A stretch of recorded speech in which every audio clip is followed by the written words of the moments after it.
Often the advice I give to people today is fast forward where you are, look at yourself in 10, 15, 20 years time and ask yourself the question, is that where I want to be? And if the answer is no, then you need to find a new path. To just get to understand yourself. You don't know what you need in your life until you figure out who you are. Hey everybody, welcome to Impact Theory. You are here, my friends, because you believe that human potential is nearly limitless, but you know that having potential is not the same as actually doing something with it. So our goal with this show and company is to introduce you to the people and ideas that will help you actually execute on your dreams. All right, today's guest is a former monk whose wisdom has truly gone viral. After finishing business school, he turned down lucrative offers from prestigious companies, shaved his head, and hit the road. For 3 years, he traveled across India, Europe, and England, living as a monk, studying, meditating, and building food and shelter programs for those in need. He was definitely in love with what he was doing, but he knew that it didn't scale. So, driven by a desire to share what he was learning with as many people as possible, he re-engaged with the world and dove headfirst into learning about the tools and techniques that might allow knowledge to spread as fast as entertainment. And to that end, he joined Accenture, helping them build their digital division while learning about the forces shaping the new digital landscape. He learned fast and quickly became their #1 social media influencer in a company of 400,000 people. Along the way, he also helped advise over 150 executives on their personal brands, allowing him a very broad base with which to test his theories. And leveraging what he learned, in 2016, he launched his own Facebook page, and it exploded. In less than 12 months, his inspiring, entertaining, and highly useful videos garnered over 1 billion views, and now he has north of 2.5 million followers globally. He makes content not only for his own pages, but for places like the Huffington Post, and he has interviewed such luminaries as Tim Ferriss, Simon Sinek, Dr. Shefali, Deepak Chopra, and countless others. In the wake of his ridiculous level of success as both a content creator and digital strategist, he was named to Forbes 30 Under 30 list in 2017. The Asian Media Awards named his blog Best Blog in 2016, and he was added to National Geographic's Chasing Genius Council, for which he is now helping to source solutions to some of the world's greatest challenges. So please, help me in welcoming the urban monk himself, the man who is proving that you really can scale impact, Jay Shetty. Pleasure to see you.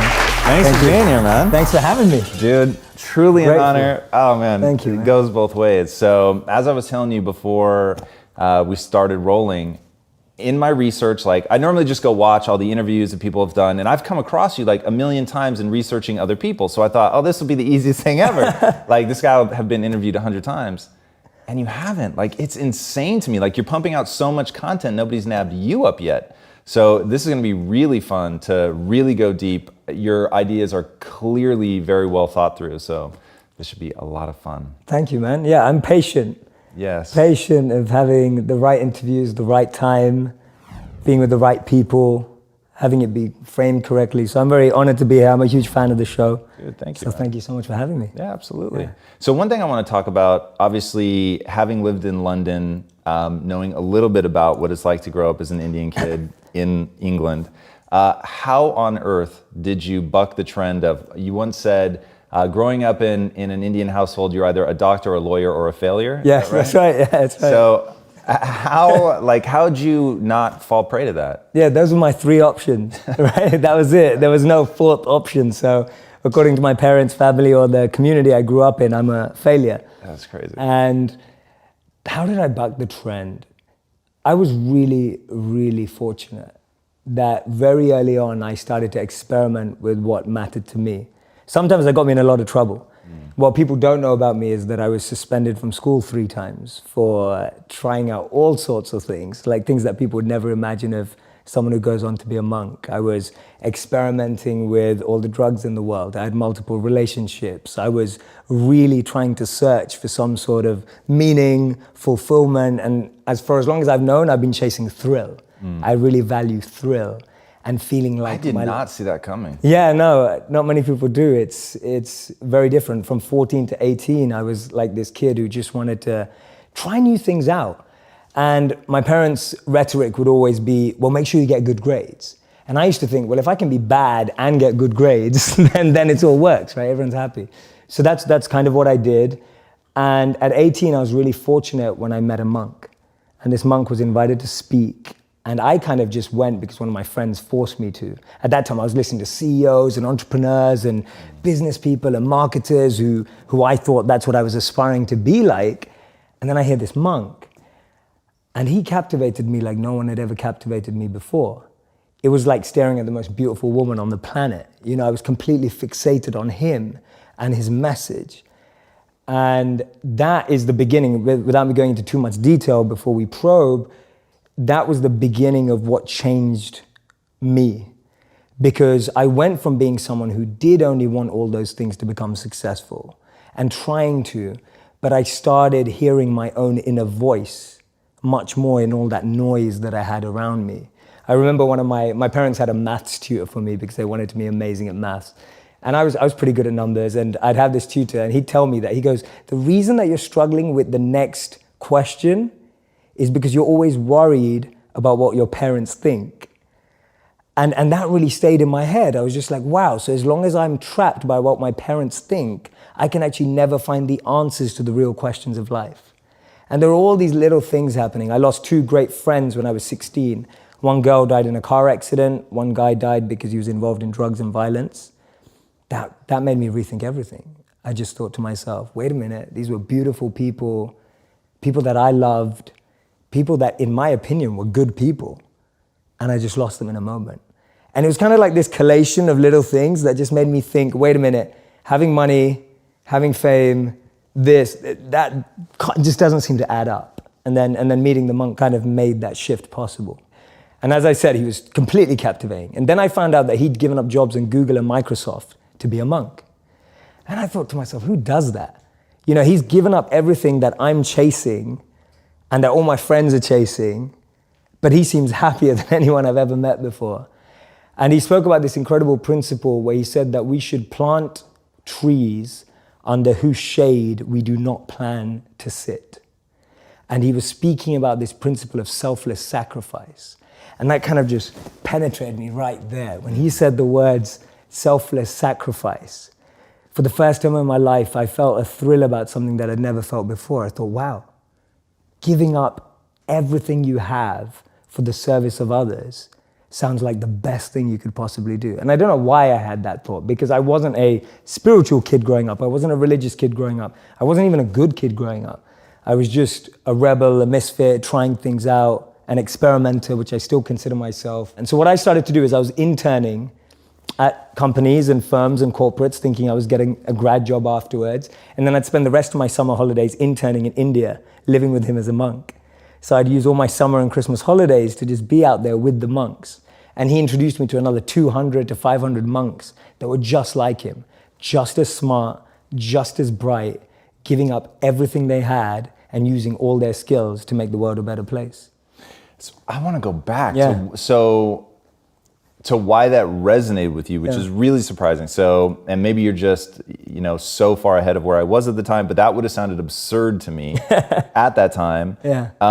Did you already have a sense of unease that like I'm a rebel without a cause, or like, what was it about that moment? And you seem very aware of yourself. Mm-hmm. So I'm hoping that some of that awareness was present then. Like, what was that moment? I believe the moment was I've always had friends who are older than me. And I could see a lot of them in the most successful careers, successful jobs, beautiful partners, whatever it was. But I saw a sense of lack of fulfillment, meaning, and purpose in their lives. And I've always been an observer, and I would see these people who are like 5 years older than me, 7 years older than me, maybe 10 years older than me. And I'd be watching them and go, is that the life I want? And often the advice I give to people today is fast forward where you are, look at yourself in 10, 15, 20 years' time, and ask yourself the question, is that where I want to be?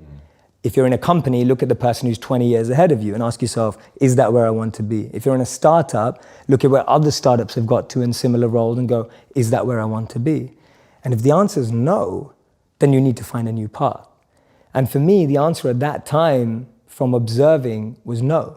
The path that my parents or society or the university I went to or the community I had that was carving out for me, it didn't feel like the path for me. So I was almost seeking an alternative or a new path.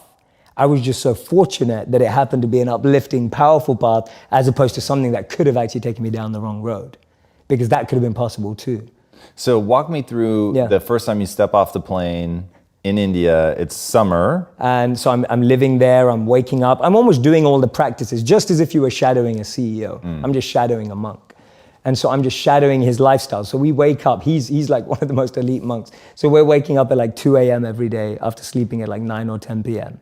And then we study these ancient Vedas, which are 5,000 plus years old, together. And we spend 2 hours, and I'm studying with the best of the best here. So he can like analyze and assimilate, and I'm learning fast, taking notes. Then 4 a.m. we go to collective meditation.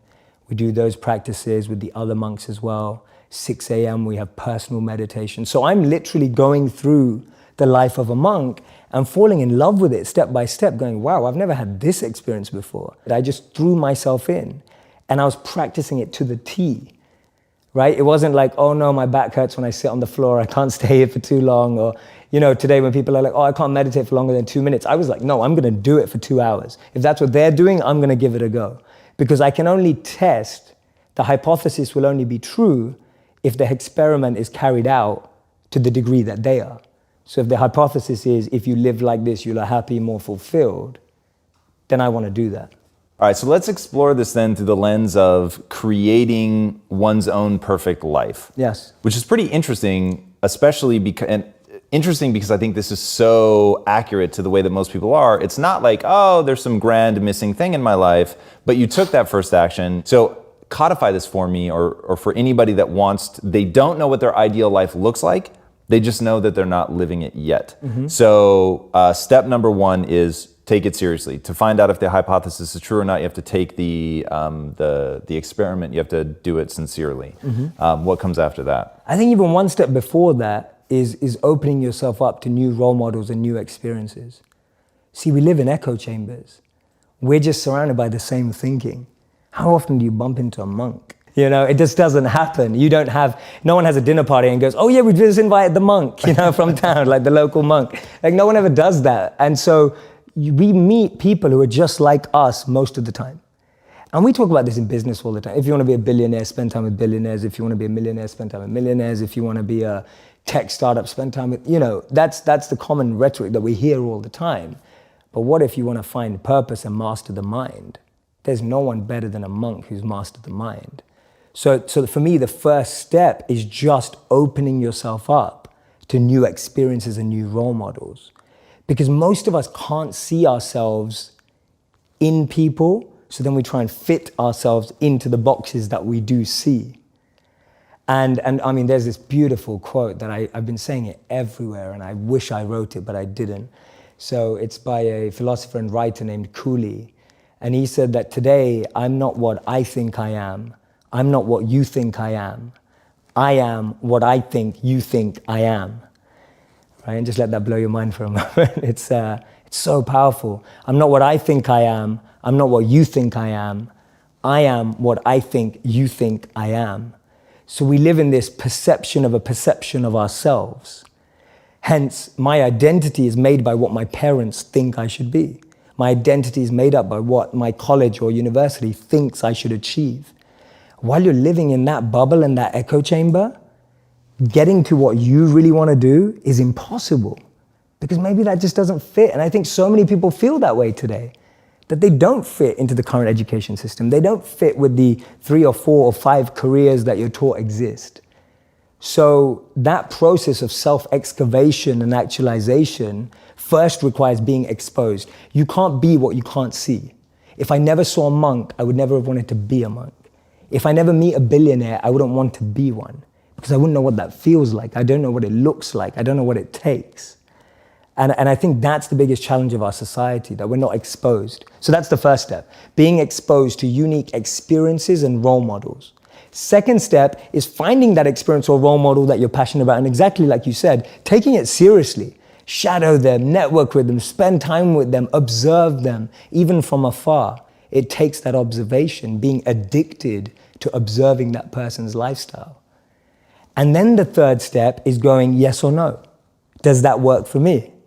Not everyone who's going to go off and become a monk is going to feel like the way I did, and that's cool. But not everyone is going to go and follow and shadow a billionaire and go, that's exactly the lifestyle I want. They may want the result, but do they want the hard work that goes with it?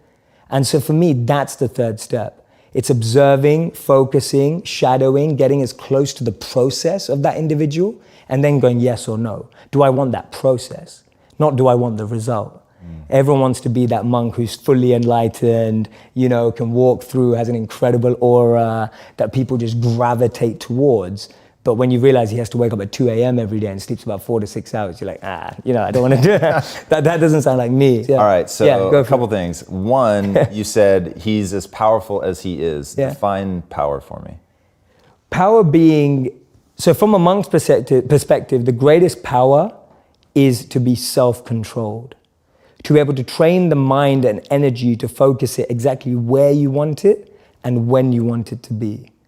You are completely detached and undeterred from external ups and downs. You're able to navigate anything that seems tough, challenging, fun, excitement with the same amount of being equipoised and balanced and equanimity without being too excited in pleasure or being too depressed in pain.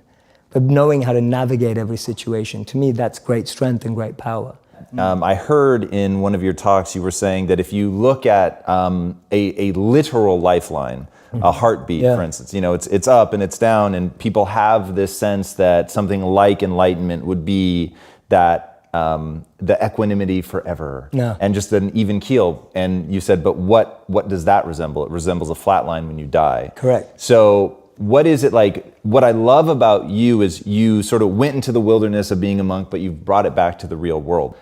Because when you talk about a monk, you talk about them being detached, and that to me seems like the only real way to have that sort of super even keel existence, which is not appealing to me personally. So if you're bringing back that notion of power of having control over yourself, not letting your emotions take you everywhere, but knowing that life is the series of ups and downs, what does that power look like when it's brought back? Absolutely, and actually that's the whole aim of monk training. It's more like a training system than it is a lifelong commitment. It is bringing that mindset into the real world where you get to test it. Now, I got to do that for real when I left being a monk around 5 years ago.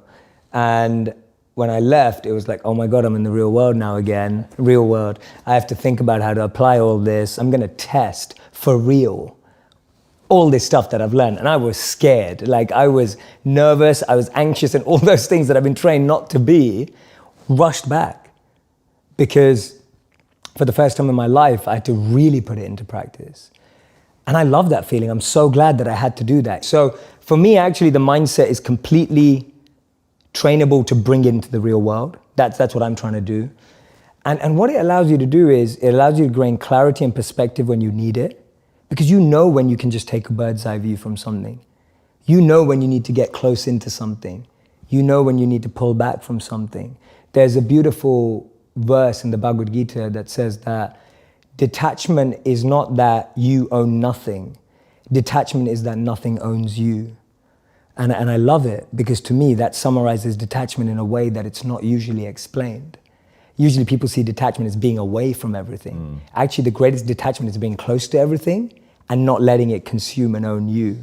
And that's real power, that's real strength. How many people do we know that have had fame and then that fame has ruined them?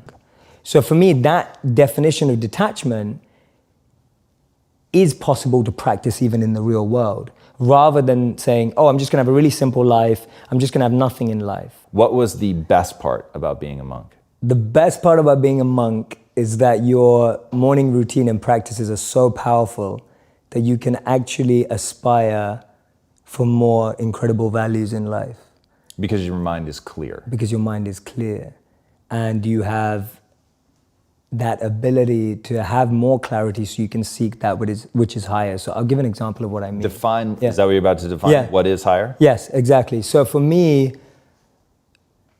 being able to overcome ego, being able to overcome envy, being able to overcome jealousy, being able to overcome the negative of competitive state. There's a positive competitive state and there's a negative competitive state. Today, when people are looking on Instagram or Facebook or YouTube, all you're looking at is, oh, she got that many likes, or he got that many likes, she got engaged, or he got married, or, oh my God, look at her body, or look at that. And it's like, that stuff's destroying us inside. Envy, jealousy, ego, greed. To be able to have enough clarity to purify yourself of those things is going to alleviate the biggest anxieties and depressions of our time and mental health problems. And we know that. We know that because all the mental health research today suggests that things like isolation, overexposure, we now can have more pain consumption in one day because of what we're exposed to than the pain we would have had in a lifetime. That's huge. Like that's ridiculous to think that in one day, because of the media, news, and social media, we consume more negative than we did in a lifetime. For me, being able to have time, energy, and clarity to focus on self-purification, that is the best thing about being a monk. Because you have that time, reflection, and a process, and an environment that only allows you to become more purified of those things. So if I was the interviewer that I wanted to be, I would have asked you this question when we were on the topic, but I'm going to go back just because it's important enough. You gave us the 3 ways that you can really construct your ideal life, but define an ideal life for me. So an ideal life for me is a life, and this applies to a company, an organization, an institution for me, is an ideal life is when we all have a head, a heart, and a hand, all 3 elements together, working in alignment. Without one or the other, we start to lose something. If you only have a head and a heart, you'll find that life is stable. And define each of those. Yeah, sure. So a head is the clarity of vision. What you want. What you want. Knowing what you want, the way you picture life, and being able to navigate and make the decisions to get there. That's a good head. A good heart is being able to understand what your intuition and heart wants, being able to connect and tap into that understanding deeper and beyond the vision you may have painted for yourself. So I often say to people that you'll get to where you want in life, just not in the way you imagined. And that's because the path that's paved up and down is far different to the path we pave. So you can have a great head and a great vision and a great mission and know where you want to go, but if your heart's not able to have that resilience and be able to adapt and have compassion and care and all of that, then you're not going to be able to make the toughest decisions without your heart. But to be able to realize that we need to care and be sustainable and long-lasting requires a heart. And a hand is that service, wanting to pass that on, that which you have, wanting to give it forward, pay it forward. The idea of serving with what you have. I often say to people, your passion is for you, your purpose is for others. Your passion makes you happy, but when you use your passion to make a difference in someone else's life, that's a service, that's a purpose, and that's the hand. So those are my 3 elements of an ideal life. I like that a lot. And I when you first said it, and I'm glad you defined it, because when you first said it, I thought the heart was going to be the part about just compassion and caring for others, doing something for other people. But I like that, the hand being tied to service. So one thing that I think a lot about is deep fulfillment. Like really, when I think about, okay, what is a life we're living? Honestly, it comes down to neurochemistry for me. And it comes down to experiencing this world in a way that optimizes for sustainable pleasure, which I'll differentiate between a bowl of ice cream, a bump of cocaine. Those are pleasurable. Absolutely. And I haven't done the cocaine, but the ice cream I can speak for. Okay, I've done both. Good. Yeah. So I'll trust that it holds up. Yeah. But they don't bring a lasting fulfillment. It's not sustainable, right? So both of them end up creating this self-destructive loop. And purpose really does become that thing that gives you something that is on a neurochemical level, deeply satisfying. Absolutely. And how much of this, how did you marry the deeply spiritual, the often abstract? Oftentimes I'll hear spiritual speakers talk and I feel them sort of drifting off into the ether. How did you marry that to experimentation, neuroscience, practicality? One, why do you find that interesting? And then 2, what are you doing with that? So I studied behavioral science at university, so I've always been fascinated by why people do what they do. And whenever I was reading these books that are 5,000 years old, my greatest fascination was finding a principle and finding its relevance in modern science. And I said to myself, the day I can't find that, I'll quit. I won't believe in this anymore. So I'm still doing that. And I'm ready to quit. If someone shows me a piece of science and I can't find a principle in these ancient literatures, or actually what I like to call these timeless literatures, then I'll give up my faith. Because for me, it has to track forward.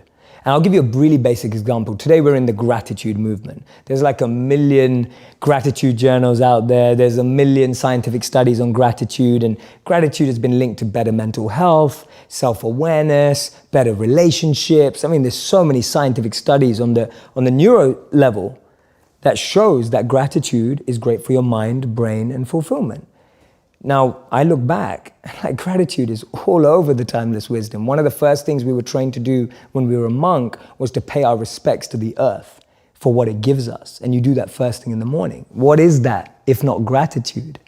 When you wake up in the morning, you thank the earth for the food. You thank the earth for the water. You thank the earth for allowing yourself to walk.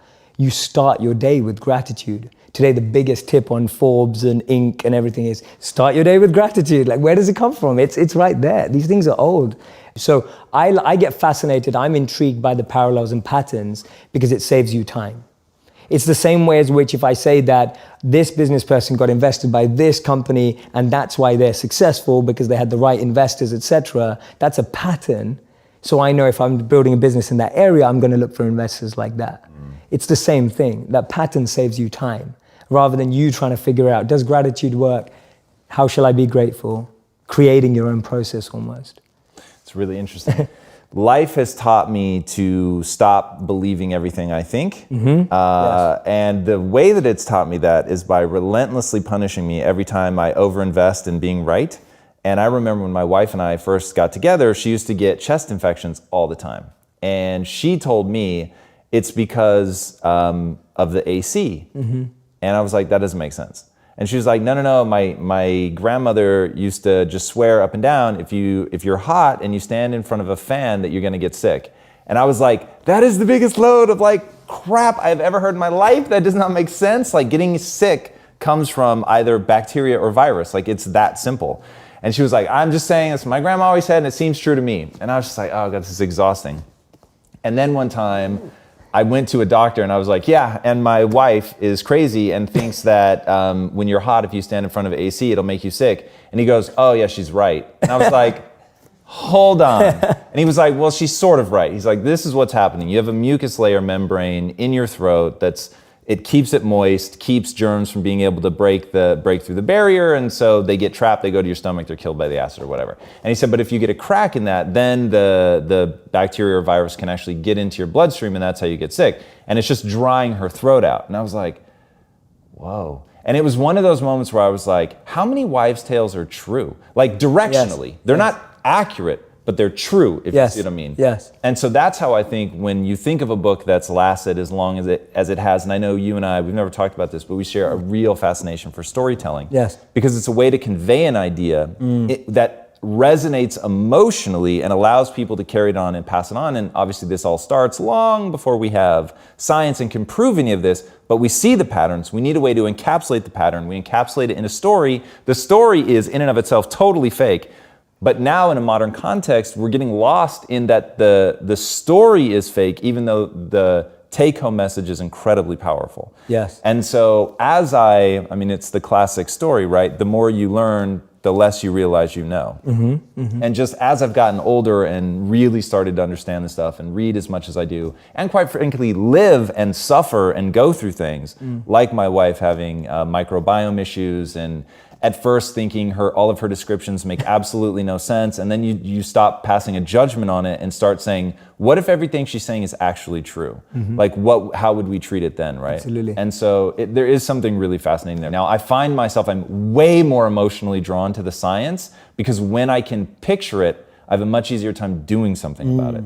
So when you were talking about the things that you learned from meditation, I've gotten tremendous value out of meditation, but it's nothing like what you've learned. So for me, it was once I understood that diaphragm breathing made sense because it triggers the parasympathetic nervous system, then because I understood it, the understanding becomes a force multiplier. Absolutely. All right, let's talk about Yeah. behavioral science, self-awareness, watching your content, which, have you ever looked at how much content you've put out? No. It's a lot, dude. Like when you search your name, like to go, because I normally try to watch like basically everything, and I was like, I give up. Like, it's really incredible. And going through that stuff, it seems really clear to me that you have massive self-awareness. And what would you say, like, is there a process for people to gain more self-awareness? And then what are, from a behavioral, just human behavior level, what are things that trip up the average person? The first answer, I mean, I'm a huge fan of the book Thinking Fast and Slow. I don't know if you've read it. Yeah, it's a great book because for me, it's got a really close pattern connection again to what I studied. So just understanding System 1 and System 2, if anyone watching hasn't read it, I highly recommend it. Just being able to differentiate between System 1 and System 2, as Daniel Kahneman calls it, in the Vedic philosophy would be called differentiating between the mind and the intelligence. Knowing how to differentiate the voices in your head is the first level of self-awareness. So break down what System 1 and System 2 are. Absolutely. So System 1 is your initial response to anything that happens. It's a stop that I can't really say. So if you say something I don't like, my System 1 naturally would be a face that I pull that I'm like, I don't agree with that. That's the understanding of what System 1 is. It's your initial default reaction in the moment. That can be positive often. For example, if someone pulls out a knife, you feel scared and you run. That's System 1. That's a good thing. It's safe for you. But also System 1 is someone says something that hurts your ego and you start defending yourself immediately. That's a negative of System 1. That we would refer to as the mind. It's built up of conditioning. Those responses are conditioned. Those default elements are all there because of habit and continuous practice.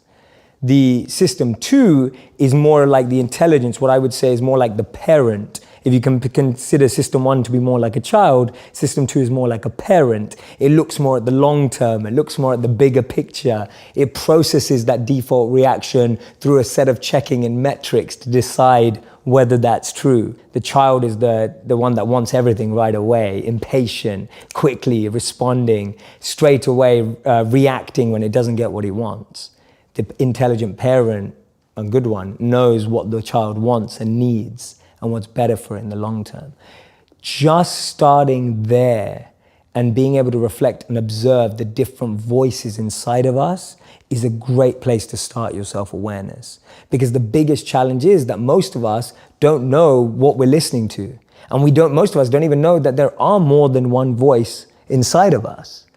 Just getting over that line is a huge win. Because now at least you're trying to differentiate between what you're hearing.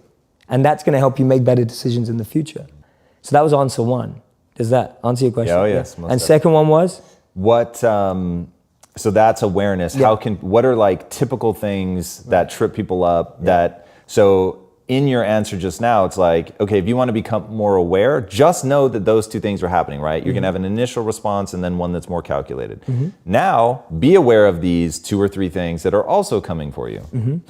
The biggest challenge is that there's just so much noise.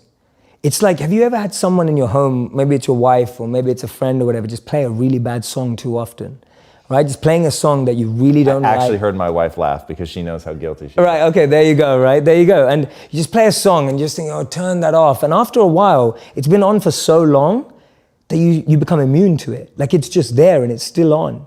It's there in the back of your mind and you didn't manage to turn it off. So the noise that I describe in life, whether it's your parents' expectations, whether it's society's expectations, whether it's your partner's expectations, all of those are like noise in the background. And that noise drowns out your ability to understand the mind and the intelligence. That's one of the biggest trip-ups. I gave a presentation called Build a Life, Not a Resume. It's also one of my popular videos. It's a very good video. Thank you, man. Thank you so much. And when I did the research, so you don't see this in the video because this research didn't make it into the video. But the research that I was doing was around the most common resume lies. The truth is, over 40 to 50% of us lie on our resumes. Yeah, if you don't, you're missing an opportunity. I'll just say that. Yeah, there you go, right? So, and I started to dig deeper, and I was looking at, you know, a lot of people lie about their dates of employment. So instead of 3 days, it's now 3 months, you know, whatever it may be. Now, I dug deeper, and I wanted to meet some of these people and speak to people. And so I spoke to people who lie on their resumes, and we know that at least 40 to 50% tell us they do.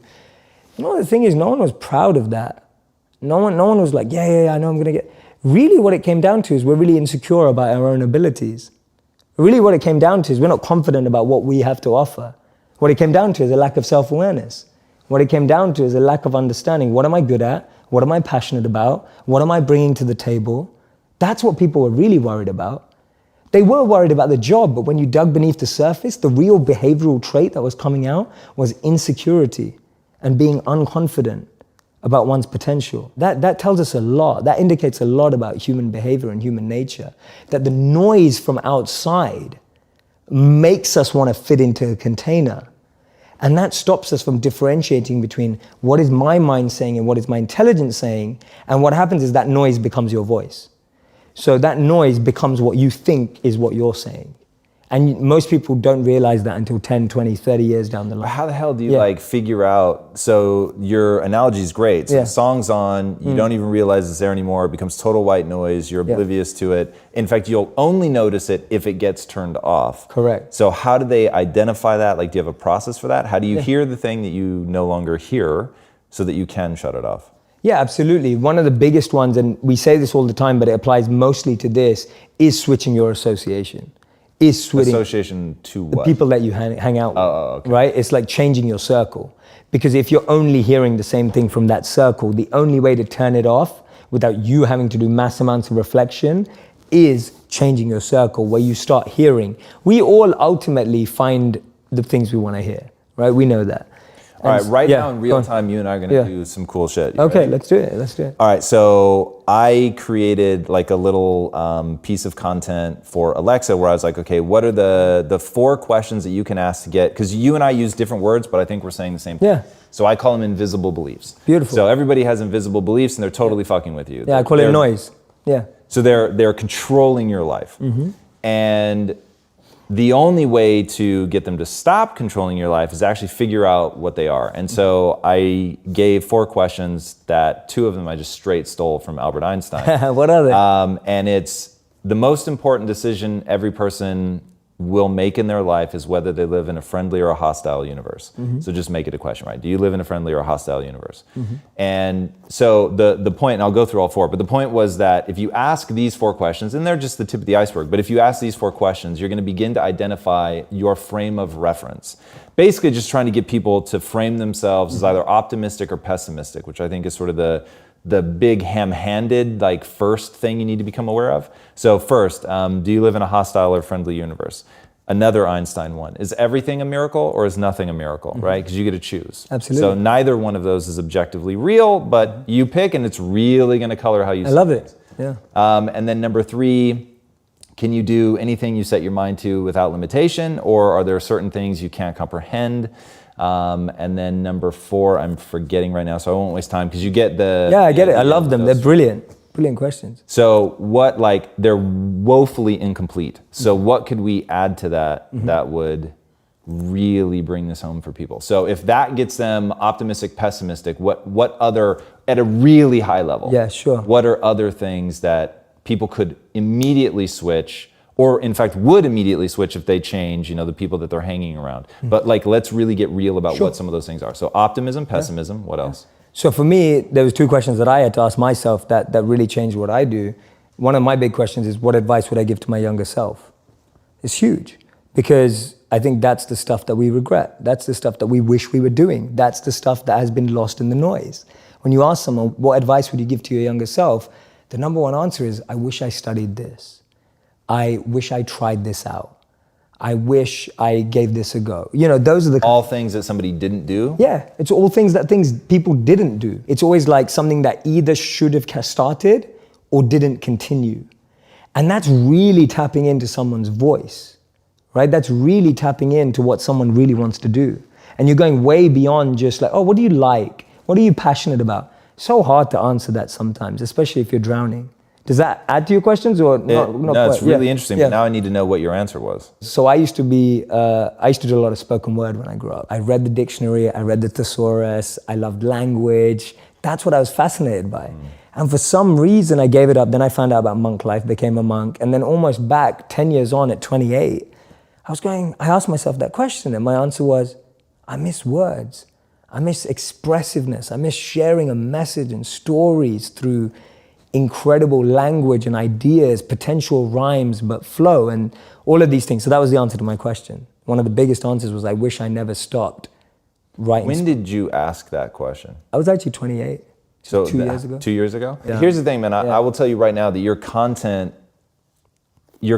is like the modern version of spoken word. So I don't know if that's on purpose or an accident, but like... It was an accident. Watching it, I was like, fuck. Like, if he is doing this off the cuff, I have to hate myself a little. Yeah.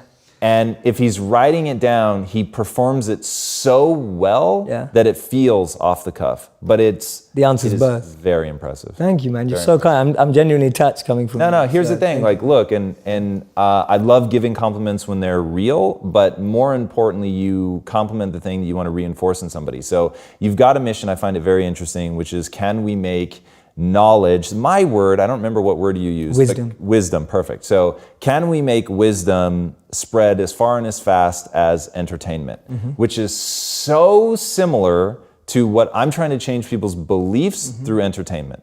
So I recognized the kindred soul right away. And then just watching the content, I'm like, whoa, like I'm not surprised the number of views that you've gotten, because songs work because they make you feel an emotion, but they also tap into whatever it is about humans, whatever it is that we convey through rhythm. And before the cameras were rolling, we were talking about it. So the one thing that makes me very uncomfortable, I do this thing called impact quotes. And impact quotes is the first time where I allowed myself to perform, where I would not say it like this if you and I were standing next to each other, right? This is for the camera. I know how it's going to be edited. I know we're going to add music to it. So it is a performance. But it's also some of our best performing content. So it's like what you were saying earlier about, look, I just accept that not everybody geeks out on neuroscience. And so I have to understand like who my audience is and give them something in a way that will then resonate and go viral. Absolutely. And so I think acknowledging that's really interesting. So anyway, I'm responding just to what you were saying about that, because your life seems to be an echo of that answer. All right, so there's a few more things I have to get to. Go for it. I'm here. I'm loving this. And if you're loving it, that's even better. Yeah, 100%. So there are 3 questions that you get asked a lot. What are they? Ooh, the big one is, how do I find my passion? Okay, and you can tell me I need you to answer each one of them. Yeah. But if you want to run through what each of the questions are, and then we'll go back. Or... Sure. Yeah, no, I'll just do them as they are. Perfect. So how do I find my passion? My simple model, which is the Dharma Model. Dharma means eternal duty in the Vedic tradition. It's very similar to what Ikigai is being spoken about today, which is the Japanese version of reason for being.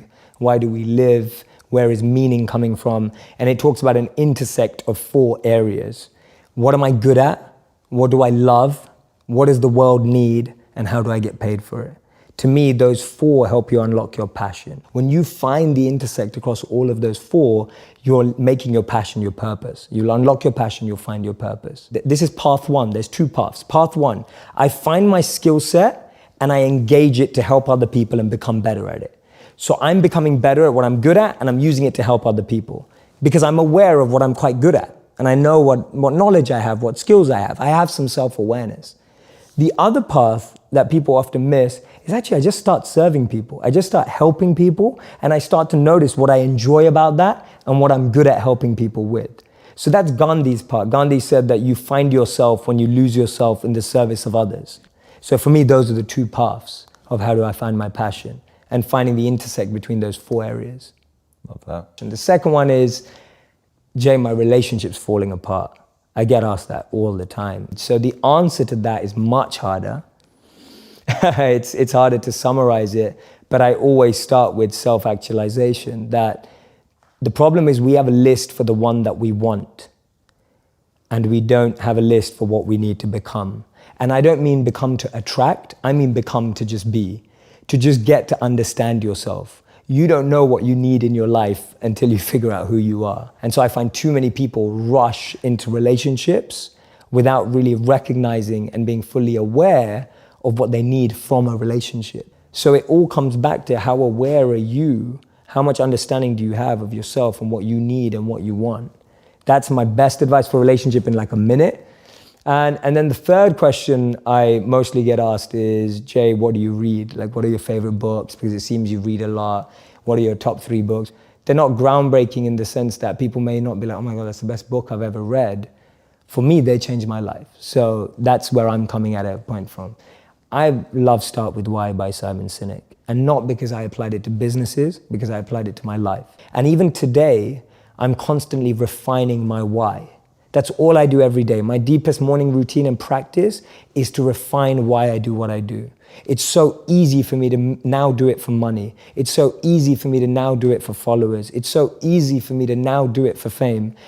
And every day I have to refine that, because I know, having lived as a monk and what I practice, that if those become what I want, then I'll forget who I need to be.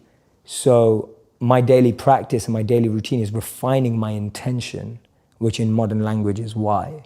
So for me, Simon's book helped me do that. The Bhagavad Gita, which I would love to do for Vedic knowledge, what Ryan's done for Stoicism. And the Bhagavad Gita, over 5,000 years old. And that book really exemplifies human challenge. Third book, I'd say, this one's gonna be hard because it's the last one. Let me think. I'm gonna try throw something else in there. So I've done one like self-development, one more spiritual enlightenment. Let me throw a business book in, seeing as I'm sure you have a lot of business viewers. I love the book Exponential Organizations. I don't know if you read it. It's by Salim Ismail and the Singularity University. And that book, for me, is an incredible analysis of the success of all the organizations we see ruling our phone today. The way it breaks down their business models and how they were created. To me, it's fascinating. So if anyone really wants to start up an exponential business today, then that's where they have to go. And that's when Peter Diamandis said that if you want to be a billionaire, redefining it as someone who impacts the lives of 1 billion people. And that's what that business book is really about, is how do you create an exponential organization that positively impacts 1 billion people. So those are my 3 for today. That's pretty good. Yeah. So. All right, I've got one more 3 that I want to hear you talk about, which are your 3 E's. Ooh. What are they? Why do they matter? So for me, my 3 E's are element, environment, and energy. Everyone has an element that they thrive in. If you take someone out of it, their element, they won't be the same. A modern day example would be Michael Jordan. He was incredible at basketball. You took him out of basketball, put him into baseball, no one remembers his career. We're talking about one of the best athletes of all time. Your environment is the environment around you. You can take a fish out of water and give it a beautiful mansion and a Bentley and all the money in the world, but it will die. And that's what we are, like our environment. Everyone needs an environment which they thrive, which we have to craft. Your boss, if you're at work, is never gonna ask you, hey, what environment do you succeed in, right? Like, that never happens. So we have to create an environment where we thrive. And then finally, it's energy. Some of us love high energy environments, high pressure. Some of us succeed in low energy environments and low pressure. Figuring out your energy and the frequency on which you operate best will help you thrive as well. So for me, those are the 3 E's to really create a thriving environment. Know your element, know your environment, and know your energy. And so at all times, if I see anything going wrong, I'm going, is my element out of alignment? Is my environment out of alignment? Or is my energy out of alignment? And that's a great 3-question test you can do to yourself when you don't think things are going right. And all you have to do is bring that back into alignment. I love that. Yeah. All right, before I ask my last question, where can these guys find you online? Absolutely. You can find me, my favorite place for you to find me, if you see the most stuff, is Facebook. I'm Jay Shetty. On Instagram, I'm Jay Shetty as well. Those are my two best places. YouTube as well, Jay Shetty. Twitter, Jay Shetty. So it's just, it's Jay Shetty. On any platform that you're on, I'm probably there. Awesome. All right, what's the impact that you want to have on the world? I think you've said it so beautifully so many times and shared my vision, which is wonderful. And it's wonderful to know that we share the same thing. It's making wisdom go viral. There's an incredible study in 2017 that said the most successful people in the world, healthy, wealthy, and wise, choose education over entertainment. The impact I want to have on the world is I want to transform and revolutionize the entertainment industry so that it becomes educational without anyone knowing. So it's still completely entertaining. It's still like watching Netflix, but you're learning about human behavior, the mind, neuroscience, and everything without even knowing you are. To me, that's the greatest win that we can have for our society. How many people are going to quit watching Netflix and reading a book every night? I don't know. But if we can make that book come to life on Netflix, that's going to change the world, because that's what people are going to consume. So for so long, media has been used to numb people, to switch people off. If we can use it to excite, elevate, and enlighten people, not by like the cheesy way of like, oh, let's follow someone through their journey of enlightenment. It's not like that kind of stuff. I mean, like really entertaining programming where you can learn by being entertained at the same time. If I can do that by changing the most powerful industry in the world, then I will feel that I've had somewhat of an impact. Because that way I think we'll reach the world without having to get everyone to change their habits too much. My thing is, how do we meet people where they are and really deliver a message and a powerful expression of love? And to me, that's the highest form of compassion. The highest form of empathy, love, and compassion is to meet people where they already are, rather than expecting them to change. And yeah, that's the impact I'd like to have on the world. So fingers crossed, with your help, with the help of everyone who's watching, it's going to be a team effort. I can't do it on my own, I'm not expecting to. But yeah, that's the impact I'd like to have on the world. That's awesome, man. Thank you so much for being on the show. It was incredible. Oh, thank you, man. Thank you. All right. Guys, I'm telling you, when you look at a tribe of people, everybody has different roles, and there's always somebody whose job it is to go out, to experience the world, to bring back the wisdom in a form that has been digested and made easy for other people to take away.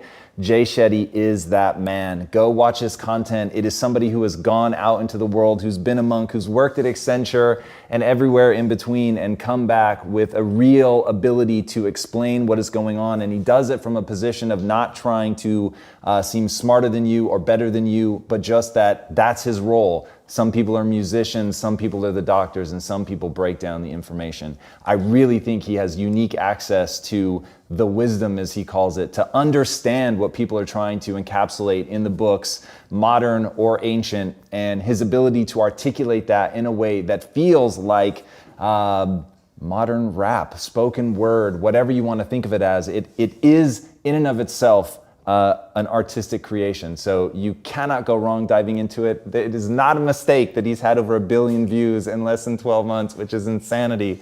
So go check his stuff out. Hit him up, ask him questions, keep an eye, because I think he's going to be one of the greats at really digesting that information and really helping wisdom go viral. All right, guys, if you haven't already, be sure to subscribe. And until next time, my friends, be legendary. Take care. Thank you so much.